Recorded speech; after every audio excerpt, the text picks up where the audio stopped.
வணக்கம். ஆகாஷ்வாணி மாநில செய்திகள் வாசிப்பவர் சாந்தி ரமேஷ். தலைப்புச் செய்திகள். போதைப் பொருட்களை ஒழிப்பதை நோக்கமாக கொண்டு மத்திய அரசு உறுதியுடன் செயலாற்றி வருவதாக உள்துறை அமைச்சர் திரு அமித்ஷா தெரிவித்துள்ளார். குடியரசுத் தலைவர் திருமதி திரௌபதி முர்முவை மொரீஷியஸ் பிரதமர் டாக்டர் நவீன் சந்திர ராம்கூலம் புதுடெல்லியில் இன்று சந்தித்து பேசவுள்ளார். தமிழ்நாடு சிறுதொழில் வளர்ச்சி நிறுவனம் சார்பில் 146 கோடி ரூபாய் மதிப்பீட்டிலான திட்டங்களை முதலமைச்சர் திரு மு க ஸ்டாலின் இன்று தொடங்கி வைத்துள்ளார். ஆசிரியர் தகுதி தேர்வு தீர்ப்பின் மீது தமிழக அரசு மறு சீராய்வு மனு தாக்கல் செய்துள்ளதாக பள்ளிக்கல்வித்துறை அமைச்சர் திரு அன்பில் மகேஷ் பொய்யாமொழி கூறியுள்ளார். சீன மாஸ்டர்ஸ் பேட்மிண்டன் கலப்பு இரட்டையர் முதல் சுற்றில் ரோஹன் கபூர் ருத்விகா ஷிவானி இணை ஜப்பான் இணையை இன்று எதிர்கொள்கிறது.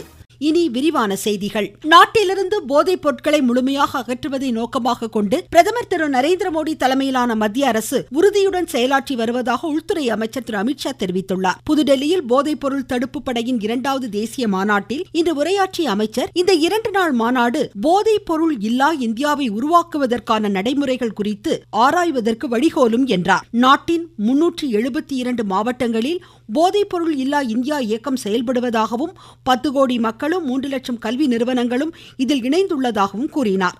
அனைத்து மாவட்டங்களிலும் இத்தகைய பிரச்சாரம் நடத்தப்பட வேண்டியதன் அவசியத்தை எடுத்துரைத்த அமைச்சர், மத்திய மாநில அரசுகளின் அனைத்து துறைகளும் ஒருங்கிணைந்து செயலாற்றினால் மட்டுமே போதைப் பொருள் புழக்கத்திற்கு எதிரான போராட்டம் வெற்றி பெறும் என்றார். இந்நிகழ்வில் போதைப் பொருள் தடுப்பு தொடர்பான 2024ஆம் ஆண்டிற்கான வருடாந்திர அறிக்கையை வெளியிட்ட திரு அமித்ஷா இதற்கான இணையதள பிரச்சாரத்தையும் துவக்கி வைத்தார். இந்த மாநாட்டில் போதைப் பொருள் தடுப்பு நடவடிக்கைகளை முன்னெடுத்து செல்வது, அதற்கான தொடர்புகளை அகற்றி செயலாற்றுவது குறித்து 8 அமர்வுகளில் ஆலோசனைகள் இடம்பெற உள்ளன.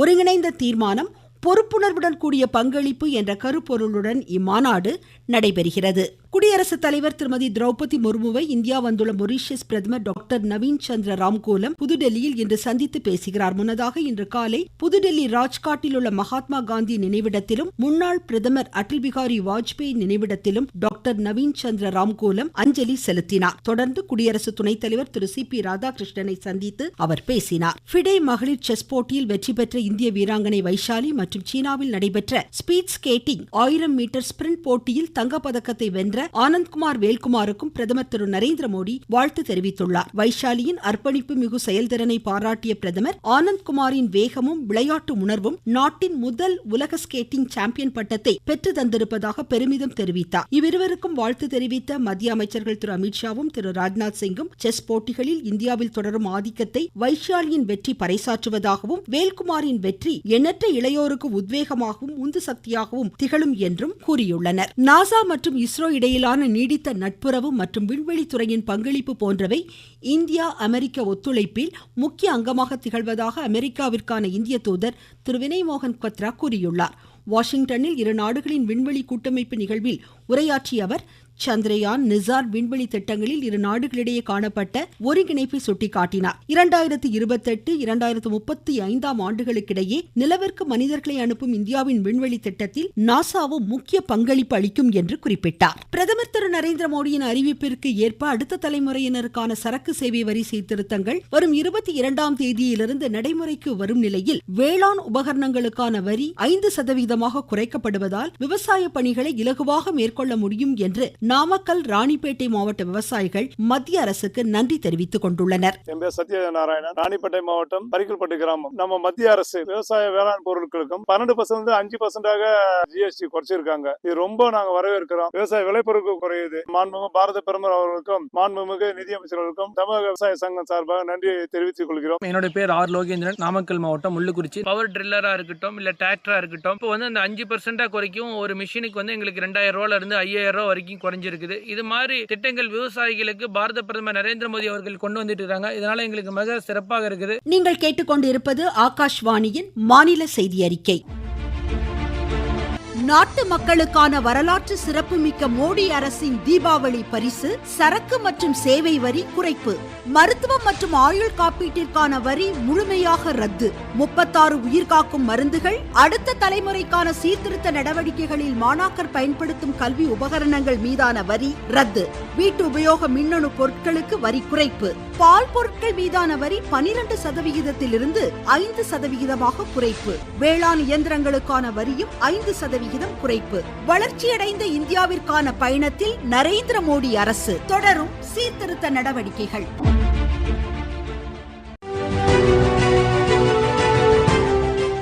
சேவை நல்லாட்சி என்ற தாரக மந்திரத்துடன் பிரதமர் திரு நரேந்திர மோடி தலைமையிலான மத்திய அரசு ஆக்கப்பூர்வமான மாற்றங்களுக்கும் சிறப்பான வளர்ச்சிக்கும் அயராது அர்ப்பணிப்புடன் செயலாற்றி வருகிறது. இதன் ஒரு பகுதியாக உலகளாவிய பருவநிலை மாற்ற சவால்களை எதிர்கொள்ளும் முன்னோடி நாடாக பிரதமர் திரு நரேந்திர மோடி நம் நாட்டை முன்னெடுத்துச் செல்வது குறித்த சிறப்பு தொகுப்பு இன்று இடம்பெறுகிறது.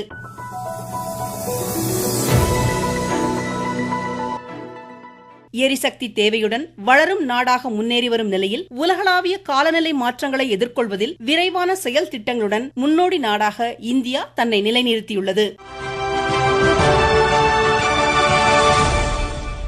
கடந்த 11 ஆண்டுகளில் வன பாதுகாப்பு முதல் காலநிலை மாற்றங்களுக்கு எதிரான சவால்கள் வரை சூரிய ஒளி மின்கூரைகள், பசுமை வாகனங்கள் போன்ற சிறப்பு செயல்பாடுகள் மூலம் நம் நாடு வளர்ச்சியையும் நீடித்த நிலைத்தன்மையையும் ஒருங்கே கொண்டு செல்ல முடியும் என்பது நிரூபணமாகியுள்ளது. பாரிஸில் நடைபெற்ற பருவநிலை மாற்றங்கள் தொடர்பான மாநாட்டில் 2030ஆம் ஆண்டு வாக்கில் 40% தூய்மை எரிசக்திக்கு இந்தியா இலக்கு நிர்ணயித்திருந்த நிலையில் 9 ஆண்டுகளுக்கு முன்னதாகவே இந்த இலக்கை எட்டி சாதனை படைத்தது. சென்ற ஆண்டு பிரதமர் திரு நரேந்திர மோடி அமெரிக்கா சென்றிருந்த போது உலகளாவிய மக்கள் தொகையில் இந்தியா 17% பங்களிப்பு வழங்குவதாகவும், ஆனால் அதன் கரியமில வாயு வெளியேற்றம் 4%த்திற்கும் குறைவாகவே உள்ளதாகவும் பெருமிதம் தெரிவித்தார். दुनिया की 17% पॉपुलेशन होने के बावजूद ग्लोबल कार्बन एमिशन में भारत की हिस्सेदारी सिर्फ 4% है। दुनिया को बर्बाद करने में हमारा कोई रोल नहीं है, लेकिन हमने ग्रीन ट्रांजिशन का रास्ता चुना।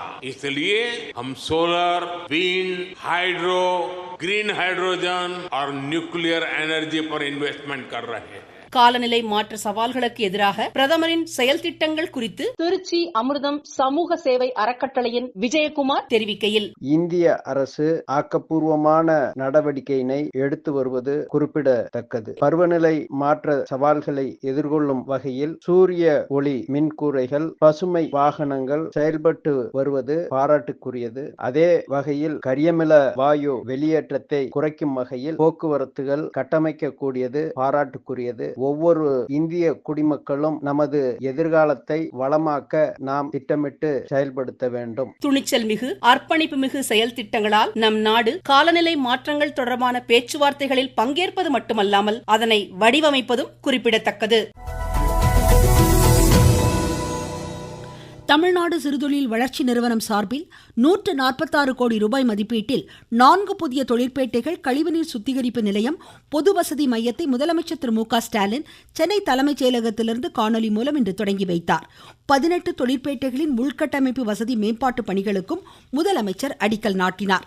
பிரான்ஸ் நாட்டுடன் கலாச்சார பரிமாற்றம் மற்றும் சுற்றுலாத்துறை மேம்பாட்டிற்கான புரிந்துணர்வு ஒப்பந்தமும் முதலமைச்சர் முன்னிலையில் இன்று கையெழுத்தானது. வக்ஃப் வாரியத்தின் சார்பில் இஸ்லாமிய மாணாக்கருக்கு கல்வி உதவித்தொகையையும் முதலமைச்சர் இன்று வழங்கினார். தமிழ்நாட்டில் நடப்பாண்டு முதல் கட்டமாக 31 பள்ளிகள் உயர்நிலைப் பள்ளிகளாக தரம் உயர்த்தப்பட்டுள்ளதாக மாநில பள்ளிக்கல்வித்துறை அமைச்சர் திரு அன்பில் மகேஷ் பொய்யாமொழி தெரிவித்துள்ளார். உதகையில் தரம் உயர்த்தப்பட்ட நகராட்சி உருது உயர்நிலைப் பள்ளியை இன்று திறந்து வைத்து பேசிய அவர், விரைவில் இப்பள்ளிக்கு தேவையான வகுப்பறைகள் கட்டவும் ஆசிரியர்களை நியமிக்கவும் நடவடிக்கை எடுக்கப்படும் என்றார்.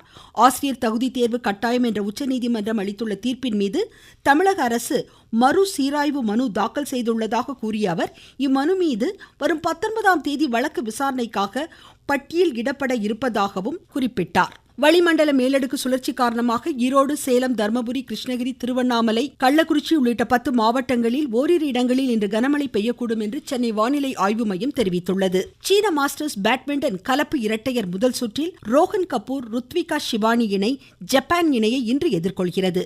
மகளிர் ஒற்றையர் காலிறுதிக்கு முந்தைய சுற்றுக்கு PV சிந்து முன்னேறியுள்ளார். மீண்டும் தலைப்புச் செய்திகள். போதைப் பொருட்களை ஒழிப்பதை நோக்கமாக கொண்டு மத்திய அரசு உறுதியுடன் செயலாற்றி வருவதாக உள்துறை அமைச்சர் திரு அமித்ஷா தெரிவித்துள்ளார். குடியரசுத் தலைவர் திருமதி திரௌபதி முர்முவை மொரீஷியஸ் பிரதமர் டாக்டர் நவீன் சந்திர ராம்கூலம் புதுடெல்லியில் இன்று சந்தித்து பேசவுள்ளார். தமிழ்நாடு சிறுதொழில் வளர்ச்சி நிறுவனம் சார்பில் 146 கோடி ரூபாய் மதிப்பீட்டிலான திட்டங்களை முதலமைச்சர் திரு மு க ஸ்டாலின் இன்று தொடங்கி வைத்துள்ளார். ஆசிரியர் தகுதி தேர்வு தீர்ப்பின் மீது தமிழக அரசு மறு சீராய்வு மனு தாக்கல் செய்துள்ளதாக பள்ளி கல்வித்துறை அமைச்சர் திரு அன்பில் மகேஷ் பொய்யாமொழி கூறியுள்ளார். சீன மாஸ்டர்ஸ் பேட்மிண்டன் கலப்பு இரட்டையர் முதல் சுற்றில் ரோஹன் கபூர் ருத்விகா ஷிவானி இணை ஜப்பான் இணையை இன்று எதிர்கொள்கிறது. இத்துடன் இந்த செய்தி அறிக்கை முடிவடைந்தது.